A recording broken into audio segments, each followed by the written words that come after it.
Donald Trump's comments about the Gaza Strip reflect a provocative shift in US policy, emphasizing displacement over reconstruction, aligning with Israeli far-right rhetoric and the West Bank settler movement, and framing Gaza as a real estate opportunity, which was already being touted right at the beginning of the Netanyahu campaign. There were already adverts for land in Gaza. And while the rhetoric is characteristic of Trump's bold, controversial style, it raises significant global, ethical, and practical concerns and provides more ammunition for the claim that this is a genocidal attack. The mass displacement of Gazans. Trump has suggested relocating 1.5 to 2.3 million Gazans to neighboring states like Jordan and Egypt, calling for a clean out of Gaza. He frames this as a peace-building effort, advocating for new housing developments elsewhere in the region. But this sounds disturbingly like the 1930s. Ever the property mogul, Trump described Gaza as a demolition site, but noted its phenomenal seaside potential, envisaging a rebuilt Gaza, something like Monaco under Israeli oversight. And Trump's announcement of the resumption of shipments of 2,000-pound bombs to Israel emphasizes the transactional nature of their purchase and sidelines concerns over civilian casualties and the appalling targeting of civilians in Gaza, this collective punishment. The Palestinian leaders, of course, and international observers have decried the plan as a form of ethnic cleansing. Mustafa Barghouti warned against such measures, labeling them as a continuation of the Nakba of 1948.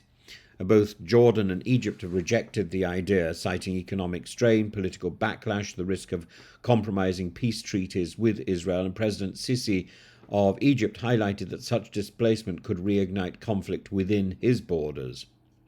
Trump's comments were praised by figures like the finance minister Bezalel Smotrich, who saw displacement as a solution to Gaza's political and security challenges, and this alignment bolsters Trump's strong ties to Israel's hardline factions.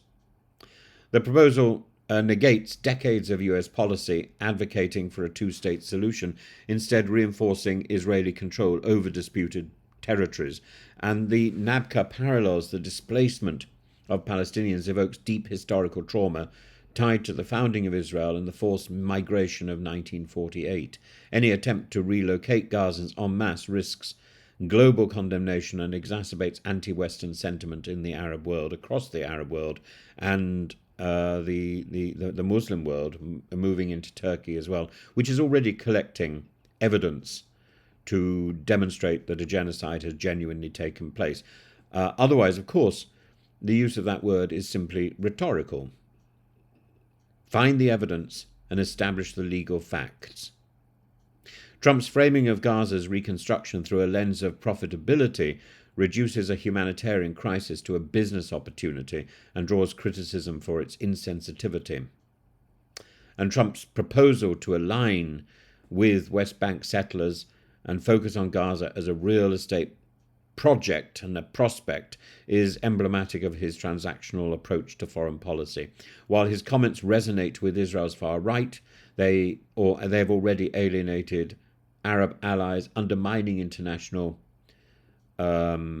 agreements and understanding, norms of international behavior, and risking further destabilizing the region at a point when a ceasefire and peace is almost a plausible reality on a long-term basis.